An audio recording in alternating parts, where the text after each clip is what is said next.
بسم اللہ الرحمن الرحیم۔ السلام علیکم۔ سورہ انفال زیر بحث ہے۔ آج ہم اس کا آخری حصہ دیکھیں گے۔ تو آیت 59 سے آج کے درس کا ہم آغاز کریں گے۔ بسم اللہ الرحمن الرحیم۔ وَلَا يَحْسَبَنَّ الَّذِينَ كَفَرُوا، جنہوں نے انکار کیا ہے، جو کفار ہیں، یہ اس غلط فہمی میں نہ رہیں سبقوا کہ یہ نکل بھاگے ہیں۔ غزوہ بدر میں یہ ہوا کہ بعض لوگ مارے گئے قریش کے، کفار کے، بعض کو قیدی بنا لیا گیا، تو بعض ظاہر ہے بھاگ گئے۔ تو یہ اب بتایا جا رہا ہے کہ یہ عذاب کی پہلی قسط تھی، یہ ابھی عذاب جو ہے یہ آگے جاری رہے گا۔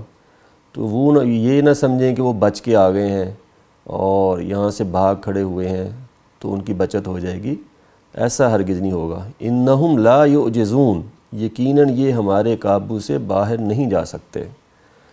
چونکہ وہ تقاضا کر رہے تھے کہ عذاب آ کیوں نہیں جاتا، تو اللہ کہتے ہیں اب عذاب آ گیا ہے، تو اب یہ آغاز کر دیا گیا ہے، تو اب ہمارے قابو سے تم جا نہیں سکتے، بے شک تم یہاں سے اب بھاگ کے اپنے گھروں میں چھپ گئے ہو۔ وَأَعِدُّوا لَهُمْ، اور اب اہل ایمان سے تقاضا کیا جا رہا ہے کہ تیار رکھو ان کے لیے، مَسْتَطَعْتُمْ، جس قدر تم کر سکتے ہو، من قوہ، فوج۔ ظاہر قوت، طاقت فوج ہی کی وجہ سے تھی، افراد جو ہیں وہ تیار رہنے چاہیے، باقاعدہ فوجی تمہارے پاس ہونے چاہیے اب۔ وَمِن رِبَاطِ الْخَيْلِ، اور بندھے ہوئے گھوڑے۔ اس دور میں ظاہر ہے گھوڑوں کی اہمیت وہ ایسی ہے جیسے آج کے دور میں توپیں ہوں یا ٹینک ہوں، تو گھوڑوں کو جنگی مقاصد کے لیے استعمال کیا جاتا تھا۔ تو اللہ تعالیٰ کہہ رہے ہیں کہ اہل ایمان کو تیار رہنا چاہیے، کہ لوگ بھی تیار رہیں لڑنے کے لیے، اور جو اسباب ہیں، سامان ہے، خاص طور پر گھوڑوں کی شکل میں، وہ بھی تیار رہنا چاہیے، خاص طور پر جنگی مقاصد کے لیے گھوڑوں کو تیار کیا جائے۔ ترہبون بہ، تمہاری ہیبت رہے گی ان کے ذریعے، یہ جو تم تیاری کرو گے یہ تمہاری جو ہے ہیبت، تمہاری طاقت کا مظاہرہ ہوگا، عدو اللہ، اللہ کے دشمنوں پر۔ ان کو پھر ہمت نہیں ہوگی کہ وہ مقابلے کے لیے آئیں۔ وعدوکم، اور تمہارے دشمنوں پر۔ یہ صرف اللہ کے دشمن نہیں تھے، یہ اہل ایمان کے بھی دشمن تھے۔ کیوں؟ کیونکہ انہوں نے وہاں سے، ان کے گھروں سے، ان کے مال سے، اسباب سے، کاروبار سے ان کو نکالا اور ان کی جان کے دشمن ہو گئے تھے۔ وآخرین من دونہم، اور دوسروں پر بھی جو ان کے علاوہ ہیں ان پر بھی تمہاری دھاک بیٹھے، یعنی کہ صرف قریش ہی تمہارے دشمن نہیں ہیں، وہ جو پیچھے اہل کتاب ہیں ان پر بھی دھاک بیٹھے، اور جو دوسری اقوام ہیں ارد گرد، سپر پاورز، ان کو بھی معلوم ہو جائے کہ یہ قوم جو ہے یہ لڑنے کے لیے کس قدر تیار ہے۔ لا تعلمونہم، وہ جو دوسرے لوگ ہیں ان کے علاوہ، ابھی تم ان سے واقف نہیں ہو، تمہیں نہیں معلوم کہ کون تمہارے مقابلے میں آنے والے ہیں۔ اللہ یعلمہم، اللہ انہیں جانتا ہے، اللہ کو معلوم ہے کہ جیسی یہ دعوت آگے پھیلے گی، تمہیں اقتدار حاصل ہوگا اس سرزمین عرب پر، تو ارد گرد کی قومیں بھی تمہارے مقابلے میں آ جائیں گی پھر۔ وما تنفقوا من شیء فی سبیل اللہ، اور جو چیز بھی تم خرچ کرو گے اللہ کی راہ میں، ظاہر ہے یہ جو تیاری کرنی ہے اس کے لیے مال چاہیے، تو خدا کی راہ میں مال خرچ کیا جائے، یہ تقاضا ہے ناگزیر اس کا۔ تو اللہ تعالیٰ کہہ رہے ہیں اللہ کی راہ میں جو کچھ بھی تم خرچ کرو گے، یوفی الیکم، وہ تمہیں پورا کر دیا جائے گا۔ یعنی کہ یہ اصل میں اس طرح کے مواقع پر جو مال خرچ کیا جاتا ہے، اللہ تعالیٰ اس کو اپنے اوپر قرض گردانتے ہیں کہ یہ خدا کو قرض دیا گیا ہے، تو وہ پھر اللہ تعالیٰ کہتے ہیں کہ یہ قرض میں یہ پھر واپس کروں گا اس کو بڑھا چڑھا کر۔ وَأَنْتُمْ لَا تُظْلَمُونَ، اور تمہاری حق تلفی ہرگز نہیں کی جائے گی، تم نے جو خرچ کیا ہے اس کو بڑھا کر ہی واپس کیا جائے گا۔ تو چنانچہ یہ ترغیب دی گئی ہے کہ اس تیاری میں تمہیں پھر جس طرح وہ لوگ کفار جو ہیں وہ شیطان کی راہ پہ خرچ کر رہے ہیں، تمہیں اللہ کی راہ پر خرچ کرنے کے لیے آگے بڑھنا چاہیے۔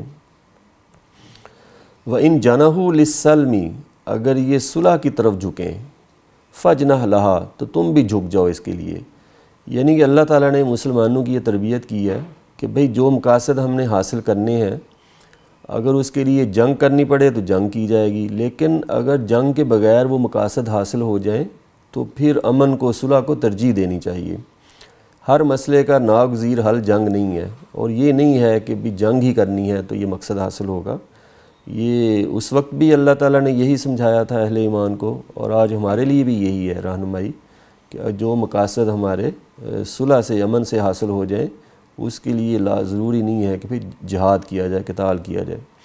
اسی اصول کو مانتے ہوئے، اسی ہدایت کے مطابق پھر مسلمانوں نے حدیبیہ کے مقام پر جو پھر ان کے ساتھ صلح کی تھی، صلح حدیبیہ کا جو واقعہ پیش آیا، اور اس کے نتیجے میں مسلمانوں کو یہ موقع مل گیا اپنی دعوت پھیلانے کا، اور اس کے بعد پھر فوج در فوج جو لوگ ہیں وہ اسلام میں داخل ہوئے۔ تو امن جو ہے یہ اس کو ترجیح دی جائے گی۔ تو اگر یہ صلح کی طرف جھک جائیں تو تم بھی جھک جاؤ صلح کے لیے، وتوکل علی اللہ، اور اللہ پر بھروسہ رکھو، انہ هو السمیع العلیم، بے شک وہی سننے والا ہے، جاننے والا ہے۔ کہ صلح کرو گے تو یہ نہیں ہے کہ تمہیں کوئی شکست مان رہے ہو کہ مقابلہ ہی کرنا ان کے ساتھ۔ جیسے صلح حدیبیہ کے موقع پر بعض اہل ایمان نے یہ محسوس کیا کہ ہم یہ جو صلح کر رہے ہیں تو یہ ہم اصل میں دباؤ میں آ کر رہے ہیں، ہم ایک طرح سے غلبے کی سطح پر نہیں ہیں۔ تو وہ جنگ کے لیے آمادہ تھے، تو لیکن اللہ کے پیغمبر اور اللہ کا فیصلہ یہی تھا کہ صلح ہونی چاہیے، تو اللہ پر بھروسہ رکھنا چاہیے، اس صلح سے بھی وہ خیر برآمد ہوگا جو کہ شاید جنگ سے بھی نہ حاصل ہو۔ وَإِن يُرِيدُوا، اگر وہ چاہیں گے، ان يَخْدَعُوكَ، کہ وہ تمہیں دھوکہ دیں، کہ نیت ان کی یہ ہے کہ بھی دھوکہ دیں، صلح اصل میں وہ کرنا نہیں چاہ رہے، فَإِنَّ حَسْبَكَ اللَّهُ، تو بے شک تمہارے لیے اللہ کافی ہے۔ کہ ان کی نیت پہ نہیں جانا، نیتوں کے حالات تو اللہ واقف ہیں، اگر وہ دھوکے بھی دینا چاہتے ہیں تو بہرحال تمہیں صلح کر لینی ہے، اور اللہ تعالیٰ تمہاری مدد کریں گے، اللہ تمہارے لیے کافی ہے۔ هُوَ الَّذِي أَيَّدَكَ بِنَصْرِهِ، وہی ہے جس نے تمہاری تائید کی تھی اپنی مدد سے، وَبِالْمُؤْمِنِينَ، اور ایمان والوں کے ذریعے سے، کہ اللہ کے پیغمبر کی جو مدد ہوئی ہے وہ اللہ تعالیٰ کی طرف سے ہوئی ہے، اور اللہ کے پیغمبر کو جو اہل ایمان جو ساتھی نصیب ہو گئے ہیں، جو آپ کے صحابہ ہیں، آپ کے ساتھ دینے والے، یہ بھی اللہ تعالیٰ کی طرف سے مدد تھی نبی علیہ السلام کو۔ تو اس لیے کہا گیا جیسے پہلے مدد تمہاری کی گئی ہے کہ تمہیں ایسے ساتھی میسر آ گئے ہیں کہ جو تمہارے ساتھ شامل ہو کر، شریک ہو کر لڑنے کے لیے تیار ہیں، تو اللہ تعالیٰ آئندہ بھی تمہاری مدد کریں گے۔ وَأَلَّفَ بَيْنَ قُلُوبِهِمْ، اس نے جوڑ دیا ان کے دلوں کو آپس میں۔ وہ عرب کے وہ لوگ جو آپس میں لڑائی جھگڑے کے لیے جو ہیں وہ بدنام تھے، چھوٹی چھوٹی بات پہ ان کا جھگڑا ہو جانا، تو اللہ کہتے ہیں کہ دیکھیں اسلام کے دائرے میں آئے ہیں تو کیسے ان کے دلوں کو آپس میں جوڑ دیا ہے۔ لو انفقتا، اگر تم خرچ کر ڈالتے، ما فی الارض جمیعاً، جو کچھ زمین میں ہے سب کا سب، ما الفت بین قلوبہم، تو ان کے دلوں کو آپس میں نہیں جوڑ سکتے تھے۔ یہ بھی اللہ تعالیٰ کی خصوصی مدد ہے کہ جو آپ نبی علیہ السلام کو جو صحابہ میسر آئے وہ آپس میں جو ہے نا ان کے دل اللہ تعالیٰ نے جوڑ دیے، اور ایسے اللہ نے توجہ دلائی ہے کہ اگر مال اتنا خرچ کر لیا جائے جو کوئی زمین میں ہے، اس کے یہ اتنا اسباب جمع کر کے بھی اگر یہ کوشش کی جاتی کہ ان کے دل آپس میں جڑ جائیں، باہمی اتفاق سے رہیں، یہ پاسبل نہیں تھا۔ وَلَٰكِنَّ اللَّهَ أَلَّفَ بَيْنَهُمْ، مگر اللہ نے انہیں جوڑ دیا۔ إِنَّهُ عَزِيزٌ حکیم، یقیناً وہ زبردست ہے اور وہ بڑی حکمت والا ہے۔ تو یہ خدا تعالیٰ کے پاس یہ تھی طاقت کہ یہ ان اہل ایمان کو یہ اکٹھا ایک جگہ جمع کر دیتا۔ یا ایھا النبی، اے پیغمبر، حسبک اللہ، تمہارے لیے اللہ کافی ہے، ومن اتبعک، اور وہ لوگ کافی ہیں جنہوں نے تمہاری پیروی اختیار کی ہے۔ تو وہ جو صحابہ کی اہمیت کیا ہونی چاہیے، نبی علیہ السلام کے جو ساتھ دینے والے ہیں، مشن تو اللہ کے پیغمبر کا ہے نا کہ بیت اللہ کو آزاد کرانا ہے، اور عرب میں جو سرزمین عرب ہے وہاں دین کو غالب کرنا ہے، لیکن اس مشن میں جو جن صحاب نے ساتھ دیا ہے، نبی علیہ السلام کے جو صحابہ ہیں، یہ ان کی کیا اہمیت ہے اس کی طرف توجہ دلائی جا رہی ہے، اور کہا جا رہا ہے کہ آپ کو اللہ پر بھروسہ رکھنا چاہیے، اور یہ جو اہل ایمان ہیں ان پر بھروسہ رکھنا چاہیے۔ تو من اتبعک من المؤمنین، تو یہ جو مومنین ہیں جنہوں نے تمہاری پیروی اختیار کی ہے، یہ تمہارے لیے کافی ہیں، اور تمہارا اللہ تمہارے لیے کافی ہے۔ یا ایھا النبی، اے نبی، حرض المؤمنین علی القتال، ان مومنوں کو جنگ پر ابھارو۔ ٹارگٹ آگے دے دیا گیا نا، دشمن بڑا ہے اور بیت اللہ کو آزاد کرانا ہے، دین کو غالب کرنا ہے، پرسیکیوشن جو وہ ظلم مذہبی جبر کر رہے ہیں اس کو ختم کرنا ہے۔ تو کہا جا رہا ہے کہ یہ جو اہل ایمان جو آپ کے ساتھ میسر ہیں، ان کو جنگ پر ابھارو۔ ان یکم منکم عشرون صابرون، اگر تم میں سے 20 آدمی ہوں گے ثابت قدم، شرط یہ ہے کہ ثابت قدم ہوں، میدان چھوڑ کے بھاگنے والے نہ ہوں، تو کیا ہوگا؟ یغلبوا مئتین، تو وہ 200 پر غالبہ پا لیں گے، یعنی 1 اور 10 کی نسبت ہے کہ ایک اگر مسلمان ایک ہے تو 10 کفار پر غلبہ پا لے گا، لیکن اگر وہ ثابت قدم رہنے والا اگر ہوا۔ وَإِن يَكُن مِّنكُم مِّئَةٌ، اگر تم میں 100 آدمی ہوں گے، یغلبوا الفاً، تو وہ 1000 پر غلبہ پا لیں گے، کہ مسلمان 100 ہوں تو کفار اگر 1000 بھی ہیں تو پھر بھی اللہ تعالیٰ کہتے ہیں کہ میں مدد کروں گا اور یہ مسلمان غالب ہو جائیں گے۔ من الذین کفروا، وہ 1000 لوگ جن کا تعلق کفار سے ہوگا، ان پر غالب ہو جائیں گے۔ ایسا کیوں ہوگا؟ بِأَنَّهُمْ، اس لیے بِأَنَّهُمْ کہ وہ قوم لا یفقہون، وہ ایسے لوگ ہیں جو بصیرت نہیں رکھتے۔ یہ جو ایمان ہے اس کے نتیجے میں جو بصیرت حاصل ہوتی ہے، جو سمجھ بوجھ حاصل ہوتی ہے، اور آدمی کو جو محسوس ہوتا ہے کہ بھئی اس دنیا میں زیادہ سے زیادہ موت تو آ سکتی ہے، ہر جگہ ہی آ سکتی ہے، اس سے تو بچا نہیں جا سکتا، تو میدان جنگ میں وہ اس ارادے سے نکلتے ہیں کہ بھئی اگر ہمیں موت نصیب ہوگی تو یہ ہمارے لیے یہ جو شہادت کا مرتبہ ہے، پھر وہ پیچھے نہیں ہٹتے، اور وہ بڑے حوصلے کے ساتھ اللہ کی طرف سے جو نصرت کا وعدہ ہوتا ہے اس وعدے پر یقین کے ساتھ وہ آگے میدان میں لڑتے ہیں، تو اللہ تعالیٰ پھر ان کو فتح دیتے ہیں۔ جبکہ کفار کے ہاں معاملہ یوں نہیں ہے، وہ کس امید پر وہ لڑیں، وہ ان کے ہاں وہ حوصلہ ہی نہیں ہو سکتا جو اہل ایمان کا حوصلہ ہوتا ہے میدان جنگ میں۔ ان کے لیے کوئی ایسی بشارت نہیں ہوتی سامنے کہ ان کو یہ چیز حاصل ہو جائے گی، چاچے بتا دیا کہ یہ ان کے اندر ہی کمزوری ہوتی ہے، اور اہل ایمان جو ہے ان کے پاس ایمان کی قوت ہوتی ہے۔ چنانچہ اگر یہ ریشو بھی ہوگی، نسبت بھی ہوگی 1 اور 10 کی، تو اہل ایمان جو ہے وہ غلبہ پا لیں گے۔ یہ اس کے بعد کچھ عرصے کے بعد یہ آیت جو نازل ہوئی ہے، یہ ساتھ ہی اس کو جمع کر دیا گیا ہے۔ وہ یہ آیت کیا بتا رہی ہے؟ الآن خفف اللہ عنکم، اس وقت ہلکا کر دیا ہے بوجھ اللہ نے تم سے۔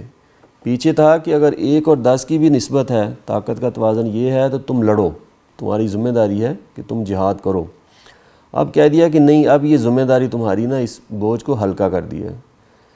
کیوں کر دیا؟ وَعَلِمَ أَنَّ فِيكُمْ ضَعْفًا، اس نے جان لیا کہ تم میں کچھ کمزوری ہے، کیونکہ نئے مسلمان جو ہیں مسلمانوں کی صف میں شامل ہوئے، جو صحابہ جن کی تربیت ہوئی، مکہ کی مشکلات جنہوں نے برداشت کیں اور اپنی جان پر کھیل کر وہ ایمان پر قائم رہے، انہوں نے اپنا گھر بار سارا کچھ چھوڑ دیا لیکن ایمان نہیں چھوڑا۔ ایسی پھر مدینہ میں جن لوگوں نے ساتھ دیا ان مہاجرین کا، اللہ کے پیغمبر کا، ان کے جو ایمان کی حالت تھی اس کے مقابلے میں جو بعد میں لوگ شامل ہوئے ہیں مسلمانوں میں، وہ ان کا ایمان کمزور تھا۔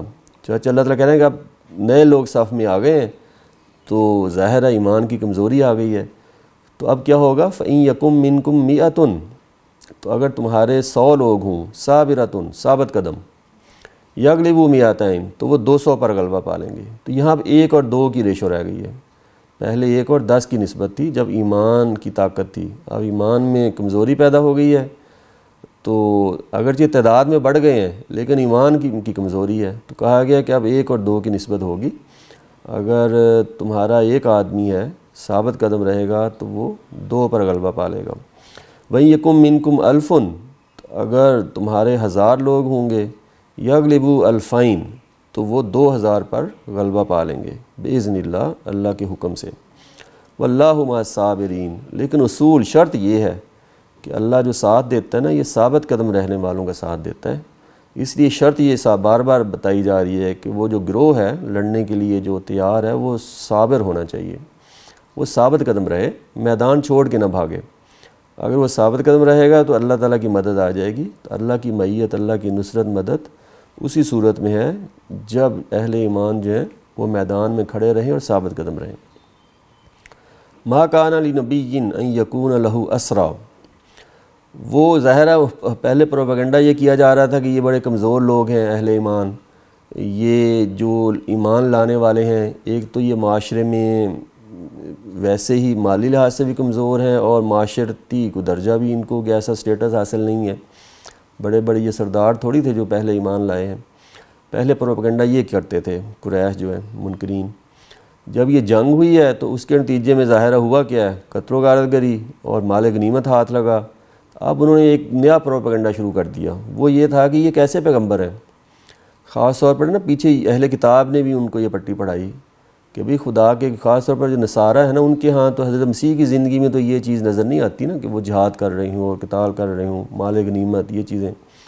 تو انہوں نے کہا ہے کہ اگر یہ خدا کے پیغمبر ہوتے تو یہ ان کی زندگی میں یہ نہیں ہونا چاہیے تھا کہ یہ مسلمانوں کو، اپنے جو قریبی جو اب ان کے جو قوم کے لوگ ہیں ان کے خلاف اقدام کریں، ان کو ماریں، ان کا مال لوٹیں۔ تو یہ پیغمبروں کے شایان شان نہیں ہے، یہ پیچھے پروپیگنڈا ہے۔ تو اب اللہ تعالیٰ اس کا جواب دے رہے ہیں، ما کان لنبی ان یکون لہ اسریٰ، کسی نبی کے لیے یہ زیبا نہیں ہے کہ اس کے پاس قیدی ہوں، حتیٰ یسکن فی الارض، یہاں تک کہ وہ اس مقصد کے لیے زمین میں خون ریزی بھی کرے۔ تو اللہ تعالیٰ نے بتا دیا کہ بھئی پیغمبر کا یہ کام یہ نہیں ہوتا کہ جنگ لڑیں اور پھر قیدی پکڑیں اور ان کو لونڈی غلام بنائیں، یا ان کو پکڑ کے تو پھر وہ فدیہ لیں، اس طرح مال بنائیں۔ یہ مال بنانے کا بڑا ذریعہ ہوتا تھا نا، جو جنگی قیدی ہاتھ آتے تھے اور ان کو لونڈی غلام بھی بنایا جاتا تھا۔ تو کہتے ہیں پیغمبر کے شایان شان یہ نہیں ہے کہ پیغمبر اس لیے زمین میں خون ریزی کریں کہ اس کو قیدی ہاتھ لگیں اور اس کے ذریعے سے پھر مال بنائیں۔ یہ پیغمبر نے یہ جو قتال کیا اس وجہ سے نہیں کیا، یہ تو اللہ کی جنگ، راہ میں جنگ ہے جو کہ اللہ کے حکم پر لڑی گئی ہے۔ تریدون عرض الدنیا، تو اللہ تعالیٰ کہہ رہے ہیں کہ یہ تم ہو جو دنیا کا سر و سامان چاہتے ہو، جو تنقید کرنے والے نا پیغمبر کے اس عمل پر کہ غزوہ بدر میں دیکھو اپنے بھائیوں کو قید کر لیا، تو کہا کہ یہ تم ہو جو دنیا کا سر و سامان چاہتے ہو، پیغمبر ایسا ہرگز نہیں چاہتے۔ واللہ یرید الآخرہ، اللہ آخرت چاہتا ہے، واللہ عزیز حکیم، اللہ زبردست ہے، بڑی حکمت والا ہے۔ کہ جو خدا کی مرضی وہی ہوتی ہے، پیغمبر کی مرضی وہی ہوتی ہے جو خدا کی مرضی ہے۔ تو اللہ تو آخرت کی دعوت دیتے ہیں اور پیغمبروں کو بھی یہ بشارت دیتے ہیں کہ تمہیں اس دنیا میں جو کچھ تم کرو گے، اسٹرگل کرو گے، ایفرٹ کرو گے، اس کا اجر تم آخرت میں پالو گے۔ تو وہ اس دنیا میں خون ریزی، قتال، جہاد اس لیے نہیں کرتے کہ دنیا کی دولت وہ سمیٹ لیں۔ لولا کتاب من اللہ، اگر اللہ کی طرف سے یہ لکھا ہوا نہ ہوتا، من السبق، پہلے جو لکھا گیا ہے، اللہ نے یہ فیصلہ کیا ہوا تھا کہ بھی ان کو فوراً جو ہے سب کو سزا نہیں دی جائے گی، مہلت دی جائے گی، قریش کے ساتھ یہ معاملہ ہوگا۔ تو اللہ تعالیٰ کہتے ہیں کہ اگر یہ میں نے پہلے سے طے نہ کیا ہوتا، لمسکم، تو ضرور تمہیں لاحق ہو جاتا، فیما اخذتم، اس طریقے میں جو تم نے اختیار کیا تھا، عذاب عظیم، ایک عظیم عذاب۔ بھئی یہ جو قیدی ہاتھ لگے ہیں یہ تو اللہ کی مہلت کی وجہ سے ایسا ہوا ہے۔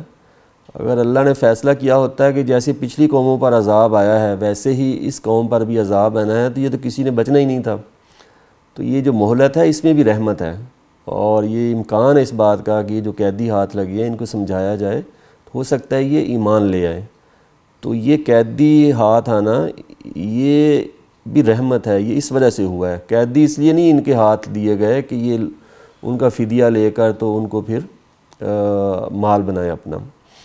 فَكُلُوا مِمَّا غَنِمْتُمْ حَلَالًا طَيِّبًا، تو اب مسلمانوں سے کہا جا رہا ہے کہ یہ جو پروپیگنڈا کر رہے ہیں اس کی کوئی حقیقت نہیں ہے، چنانچہ جو مال غنیمت تمہارے ہاتھ لگا ہے اس کو حلال اور طیب سمجھ کر تم استعمال کرو، کھاؤ پیو۔ آغاز سورہ کا اسی سے ہوا تھا نا کہ مال غنیمت جو کفار کا ہاتھ لگا ہے تو اس کا کیا کرنا ہے، اس کو کیسے تقسیم کرنا ہے۔ تو اللہ نے کہا ہے کہ بھئی اس کا 5واں حصہ اللہ اور اس کے رسول کا، اس کے رشتہ داروں کا، اور جو اللہ تعالیٰ کہ پیغمبر غریبوں، مسکینوں اور مسافروں پر خرچ کرنا چاہتے ہیں ان کے لیے، باقی مال تمہارا ہے۔ وہ 4 حصے جو ہے نا وہ باقی تمہارا ہے، اور تم اس مال غنیمت میں سے حلال اور پاکیزہ جو ہے اس کو کھاؤ پیو۔ واتقوا اللہ، اللہ سے ڈرو، ان اللہ غفور الرحیم، اللہ بخشنے والا، اس کی شفقت ابدی ہے۔ یہ کسی کی ملامت کی پرواہ نہیں کرنی کہ وہ کہہ رہے ہیں کہ دیکھو یہ کیسے لوگ ہیں کہ اپنے بھائیوں کا جو چھوڑا ہوا مال ہے اس کو کھا رہے ہیں، قیدی ہاتھ پکڑ لیے ہیں، یہ سارا کر لیا ہے۔ تو اللہ تعالیٰ کہہ رہے ہیں ان کی بات تم لوگوں نے نہیں آنا، یہ جو چیز اللہ نے تمہارے لیے جائز کی ہے وہ تمہارے لیے جائز ہے، وہ بغیر کسی تردد کے اس کو کھاؤ۔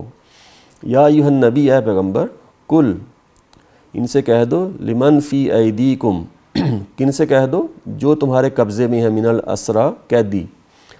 قریش کے جو ہیں وہ کوئی لوگ جو ہیں ان کو قیدی بنا لیا گیا تھا، اب ان کی طرف رخ کر کے اللہ تعالیٰ کہہ رہے ہیں کہ آپ ان کو یہ میسیج دے دیں ان یعلم اللہ فی قلوبکم خیرن، اگر اللہ تمہارے دلوں میں کوئی خیر دیکھے گا، یؤتکم خیرن، تو تمہیں بہتر عطا فرمائے گا، مما اخذ منکم، اس سے جو تم سے لیا گیا ہے، کہ اگر تم ایمان لے آؤ گے، مسلمانوں کی صف میں شامل ہو جاؤ گے، تو یہ جو مال غنیمت تمہارا مسلمانوں کے ہاتھ لگا ہے، اس سے بہتر میں تمہیں دے دوں گا۔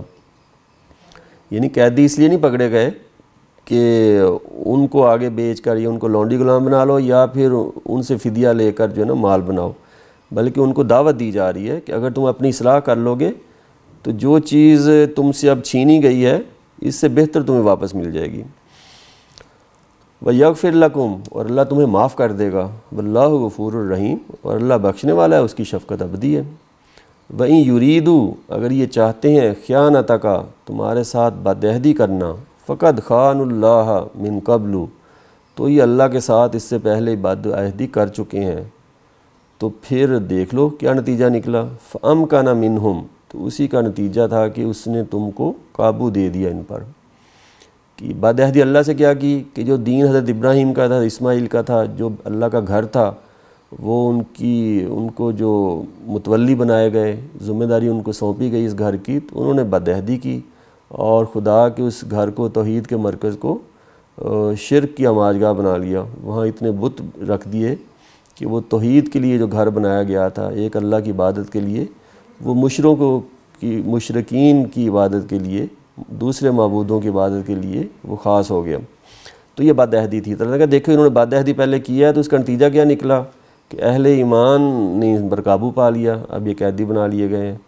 تو اگر یہ خیانت کریں گے تو ان کے ساتھ پھر دوبارہ یہ معاملہ ہوگا۔ واللہ علیم حکیم، اللہ سب کچھ جانتا ہے، وہ بڑی حکمت والا ہے۔ تو اب ان کو یہ بتا دو کہ بھئی اپنی اصلاح کر لیں، تو اس لیے ان کی مغفرت بھی ہو جائے گی اور ان سے جو کچھ لیا گیا ہے اس سے بہتر ان کو دے دیا جائے گا۔ ان الذین آمنوا، بے شک جو ایمان لائے، وہاجروا، اور انہوں نے ہجرت کی، وجاہدوا، اور انہوں نے جہاد کیا، باموالہم وانفسہم، اپنے مال سے اور اپنی جانوں سے، فی سبیل اللہ، اللہ کی راہ میں، والذین آووا، اور جن لوگوں نے پناہ دی۔ ٹھیک ہے، یہ مہاجرین کہ جنہوں نے ہجرت کی ہے اور پھر اسٹرگل کیا، جہاد کیا، اپنے مال انہوں نے لگائے ہیں، اپنی جانیں بھی قربان کی ہیں اللہ کی راہ میں، اور جن لوگوں نے پناہ دی، یعنی جو انصار ہیں جنہوں نے مدد کی مہاجرین کی، ونصروا، اور ان کی مدد کی، اسی نصر مدد کی وجہ ہی سے وہ انصار کہلائے ہیں۔ اولئک، وہی ہیں، بعضهم اولیاء و بعض، جو ایک دوسرے کے حامی و ناصر ہیں، ایک دوسرے کے حامی و مددگار۔ یہ مہاجرین اور انصار آپس میں ایک دوسرے کے مددگار ہیں، حامی ہیں۔ والذین آمنوا، جو ایمان لائے، ولم یہاجروا، اور انہوں نے ہجرت نہیں کی ابھی تک، تو ان کے ساتھ کیا معاملہ ہونا چاہیے؟ ما لکم من ولایتہم من شیء، تو تمہارا ان کے ساتھ حمایت اور نصرت کا کچھ بھی تعلق نہیں ہے، حتیٰ یہاجروا، جب تک وہ ہجرت کر کے نہ آ جائیں۔ تو جب رسول موجود ہوتے ہیں تو رسول اہل ایمان کے لیے لازم ہوتا ہے کہ وہ رسول کی جماعت میں، رسول کے ساتھ جو لوگ ہوتے ہیں ان کی صف میں شامل ہو جائیں۔ تو یہ بتایا جا رہا ہے کہ جو لوگ ایمان لے آئے ہیں مکہ کی بستی میں یا ارد گرد کی بستیوں میں، لیکن وہ ہجرت کر کے مدینہ نہیں آئے، تو ان کے ساتھ تمہارا ایسا تعلق نہیں ہے کہ وہ تمہارے ولایت میں ہوں۔ یعنی کہ اس زمانے میں یہ ممکن نہیں تھا کہ کسی قبیلے کی پناہ کے بغیر کوئی سروائیو کر سکتا، کوئی بچا رہ سکتا، اس لیے قبیلوں کو آپس میں عہد معاہدے کرنے ہوتے تھے، یا جو افراد ہیں ان کو کسی قبیلے کی پناہ لینی پڑتی تھی۔ تو یہ بتایا جا رہا ہے کہ جو ہجرت کر کے آ گئے ہیں اور جو انصار ہیں، یہ تو آپس میں ان کا تعلق یہ ہے حمایت اور نصرت کا، ایک دوسرے کی مدد کریں گے ہر موقع پر۔ لیکن جو ہجرت کر کے نہیں آئے، وہ ہر موقع پر ان کی مدد کی ذمہ داری نہیں ہے۔ ہاں وہ ہجرت کر رہے ہیں تو پھر وہ بھی ان کے ساتھ بھی یہ تعلق بن جائے گا۔